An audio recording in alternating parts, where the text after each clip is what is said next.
Depuis 2014, depuis que j'ai décidé de m'engager à créer la vie que je voulais, tous les jours, sans exception, je réfléchis à comment je pourrais améliorer ce que je fais. Je réfléchis à comment je pourrais avoir plus de résultats. La façon dont je vois les choses, c'est que créer du succès dans sa vie, c'est tout simplement transformer ses domaines de vie, décider d'un domaine en particulier, décider ce que je vais faire et le faire, le transformer en une réalité, que ce soit dans le business, que ce soit les finances personnelles, que ce soit le social, peu importe le domaine, c'est la même chose. Donc pour ça, il faut tout simplement se fixer un objectif qui va matérialiser un chemin entre là où je suis actuellement et là où je veux arriver. Et ce que j'ai compris, c'est que sur le chemin des objectifs, évidemment, il y a les méthodes, et les méthodes sont importantes, c'est-à-dire la méthode que je vais utiliser pour me muscler, la méthode que je vais utiliser pour apprendre la guitare, la méthode que je vais utiliser pour apprendre l'anglais. Les méthodes sont importantes, ça, il n'y a pas de problème. Tout le monde le comprend bien, mais il y a aussi ce que j'appelle les compétences du succès, c'est-à-dire toutes les compétences qui sont présentes pour tous les objectifs, que ce soit business, anglais, guitare, n'importe quel objectif. Et ces compétences, ce sont les compétences qui vont vous permettre de mettre en place la méthode de la façon la plus optimale possible. Et la preuve de ça, c'est que s'il n'y avait que la méthode, s'il suffisait simplement d'avoir la méthode, on serait probablement même pas là, je serais probablement même pas là en train de faire cette vidéo. C'est-à-dire que vous auriez la méthode, imaginons que vous voulez apprendre l'anglais, vous vouliez apprendre l'anglais. Ok, vous avez votre méthode pour apprendre l'anglais, cette méthode elle a fait ses preuves, elle fonctionne, vous avez la méthode, c'est terminé, vous parlez anglais dans 1 an ou dans 2 ans suivant le programme de la méthode. Et donc c'est toujours intéressant de se poser cette question-là, c'est-à-dire que là, c'est pas du tout comme ça, c'est-à-dire que cette hypothèse où il suffit d'avoir une méthode et ensuite c'est bon, tout le monde réussit à parler anglais, ça ne fonctionne pas comme ça dans la réalité. La preuve c'est que vous pouvez donner la même méthode pour apprendre l'anglais qui fonctionne à 2 personnes différentes, au bout d'1 an vous aurez 2 personnes qui auront des résultats totalement différents. Ce qui veut bien dire que la même méthode ne va pas amener les mêmes résultats, même si la méthode en elle-même est très performante et a peut-être fait ses preuves sur des milliers de personnes. Et ça vient des compétences du succès. Et pour moi, ça a été un révélateur quand j'ai compris ça, parce que je me suis dit, ok, oui, il y a la méthode, bien sûr, mais il n'y a pas que la méthode. Et il y a toutes ces compétences qui vont me permettre de mettre en place et d'appliquer aussi la méthode de la façon la plus optimale possible. Donc ce que je voudrais faire dans cette vidéo, c'est vous donner pour moi les 5 compétences du succès les plus importantes. En fait, je pense très clairement que ces compétences du succès, c'est des choses qu'il faut travailler quasiment au quotidien. C'est-à-dire que l'idéal, c'est de les avoir intégrées dans votre quotidien sous forme de routine ou sur des choses spécifiques que vous faites par rapport à vos objectifs. Donc les travailler en boucle, parce que ce qu'on peut se dire, c'est que si aujourd'hui vous êtes en train de regarder cette vidéo, c'est très probablement que vous voulez avoir des nouveaux résultats dans votre vie. Vous avez un objectif que vous allez vous fixer pour l'année 2023. Quand vous aurez atteint cet objectif, il y a de très fortes chances que vous disiez, maintenant que j'ai fait ça, je vais atteindre un autre objectif, peut-être dans un autre domaine de vie. Donc ce que je veux vous dire ici, c'est que vous n'allez pas vous arrêter à un objectif, il y en aura un autre, encore un autre et encore un autre. Et donc autant travailler ces compétences, parce que plus vous devenez performant dans ces compétences, plus vous atteindrez vos objectifs rapidement. Donc, première compétence du succès, évidemment pour moi c'est la plus importante, on va dire la compétence reine des compétences du succès, c'est la mise en place d'habitudes. C'est assez simple à comprendre, tout simplement parce que c'est un petit peu, on va dire, voilà, si je ne suis pas capable de tenir mes habitudes, ça s'arrête directement. Et il y a beaucoup de personnes justement qui sont dans cette situation, ils n'arrivent pas à tenir leurs habitudes. Et ils peuvent essayer de mettre en place n'importe quel objectif, ils peuvent essayer de mettre en place un objectif qui est relié, je sais pas, au tennis, au business en ligne, à la musculation, à la cuisine ou n'importe quoi, ils vont s'arrêter très rapidement. Donc première compétence du succès à développer, c'est la mise en place d'habitudes. Je pense que pour n'importe qui veut commencer à transformer sa vie, il faut être capable de se dire, et c'est la première compétence à développer, si je décide de mettre en place une habitude, je suis capable de la tenir. Ensuite, et soit dit en passant, mettre en place des habitudes, c'est pas très compliqué, ça demande simplement de savoir comment on fait et un petit peu de rigueur. Deuxième chose, c'est ce que j'appelle la compétence de connexion / motivation.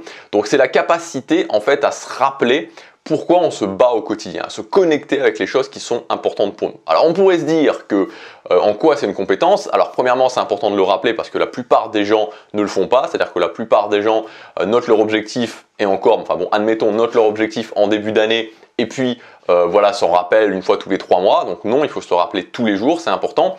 Et la connexion, c'est vraiment ma capacité à me sentir galvanisé quand par exemple je visualise mon objectif ou je visualise la vision qu'il y a derrière cet objectif, ou quand je me projette en train de vivre ma vie telle qu'elle sera, donc toutes les visualisations qu'on peut imaginer, telle qu'elle sera quand j'aurai atteint cet objectif.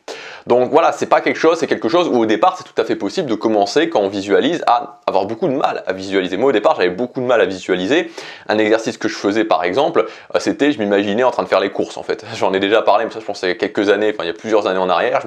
Ça c'est un bon exercice si vous avez vraiment du mal à visualiser. Je me visualisais en train de faire les courses au supermarché, ça m'aidait justement à projeter des images dans ma tête parce que j'avais beaucoup de mal. Donc s'entraîner à visualiser, ensuite s'entraîner à se connecter à sa vision, à ressentir des choses. Troisième compétence, l'autodiscipline. L'autodiscipline, c'est voilà, très simplement la capacité à faire les choses même quand on n'a pas envie de les faire. Alors on a tous de l'autodiscipline, hein, quand j'ai déjà fait des vidéos dessus, je l'ai souvent dit, on a tous de l'autodiscipline. La preuve, beaucoup de personnes n'ont pas envie d'aller au travail, ils le font quand même. Tout le challenge de l'autodiscipline, c'est de le faire sur les choses qui sont importantes. Les choses importantes, c'est-à-dire les choses où il n'y a pas le coup de bâton si je ne le fais pas. C'est-à-dire d'aller chercher ma discipline quand finalement je suis le seul responsable et qu'il n'y aura pas de punition. Si je ne vais pas travailler, il y aura une punition.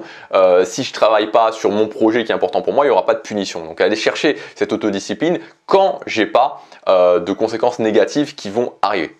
Quatrième compétence, et ça c'est vraiment une compétence du succès que c'est pas forcément une des compétences du succès que j'ai forcément le plus travaillé et justement cette année je vais mettre mon focus dessus, c'est le cas de le dire, puisque c'est le focus.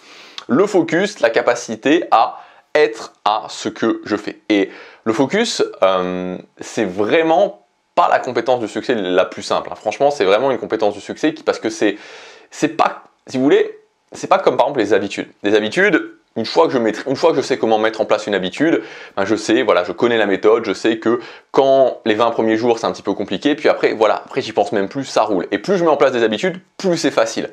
Le focus, c'est toujours un challenge, quoi. C'est-à-dire que c'est vraiment, ça demande vraiment de travailler cette compétence, de vraiment mettre en place des méthodologies pour pouvoir, je veux dire, ça a l'air de rien, mais vraiment se dire de 10h du matin à 11h du matin, je vais travailler sur quelque chose qui est important pour moi et être vraiment à 100% dessus et réussir à le faire toujours, c'est plus compliqué qu'il y paraît.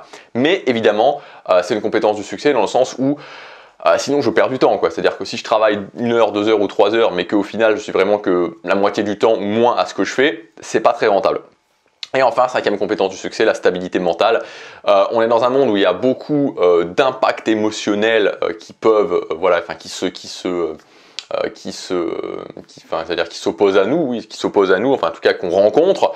Voilà, il suffit de maintenant, c'est vraiment compliqué d'aller au-delà. C'est-à-dire que même par exemple, vous allez sur YouTube et vous avez plein, alors moi voilà, comme j'ai une chaîne aussi qui parle de bourse, forcément bah voilà, j'ai des vidéos qui me sont proposées qui parlent de bourse ou d'argent au sens large et je vois sans arrêt le système va s'effondrer, enfin voilà, sachant que aujourd'hui, tout le monde a compris que l'être humain réagissait très fortement à la polarisation négative. Voilà, bon, encore une fois, bon, là aussi j'en ai régulièrement parlé, mais c'est voilà, le fait que quand on était peut-être il y a 15 000 ou 20 000 ou 30 000 ou 50 000 ans en arrière et qu'on jouait vraiment notre survie, voilà, le fait de s'émerveiller devant un beau paysage, c'était sympathique, mais voilà, c'était moins important, le stimuli positif était moins important que le fait de sauver sa vie s'il y avait par exemple un tigre ou un lion ou un ours qui était en train de nous poursuivre ou qui risquait d'arriver. Donc on est beaucoup plus réceptif aux stimuli négatifs. Aujourd'hui, voilà, bon, les médias, ça fait longtemps qu'ils l'ont compris. Tous ceux qui cherchent l'attention et tous les business cherchent votre attention finalement fonctionnent de cette façon-là. C'est-à-dire qu'il y a une polarisation négative qui est énorme aujourd'hui. Et donc, il faut vraiment travailler sa stabilité émotionnelle parce que sinon, c'est très simple de partir dans le négatif, de commencer à s'affoler, de regarder une vidéo en se disant « mince, le système financier va s'écrouler, mince, qu'est-ce qui va se passer ?» Et puis voilà, ça explose complètement votre prise d'action. Donc voilà, et d'une façon générale aussi, par rapport au doute, par rapport à la résistance d'une façon générale. Donc voilà pour ces compétences du succès. Donc évidemment, chaque compétence, c'est presque un monde à part et il y a beaucoup de choses à dire. Mais ici, le but de cette vidéo, c'est plus de vous donner, voilà, voilà, pour moi, une sorte de structure, en tout cas, voilà, un résumé des compétences du succès les plus simples, non, pas les plus simples, pardon, c'est pas forcément les plus simples, les plus importantes à travailler. Et donc voilà, si vous travaillez au quotidien ces compétences et vous voyez, on peut facilement les travailler toutes au quotidien, vous allez réussir à mettre en place de façon beaucoup plus efficace les méthodes pour atteindre vos objectifs et donc arriver plus rapidement à vos objectifs. Voilà, si vous voulez aller plus loin, vous avez ma formation gratuite 10 stratégies à appliquer immédiatement dans votre vie pour créer une vie à la hauteur de vos ambitions. C'est 10 stratégies très rapides que vous mettre en place immédiatement dans votre quotidien. C'est gratuit. Je vous laisse cliquer sur le premier lien pour visionner la formation et je vous dis à demain pour la prochaine vidéo. Passez à l'action, chaque jour compte.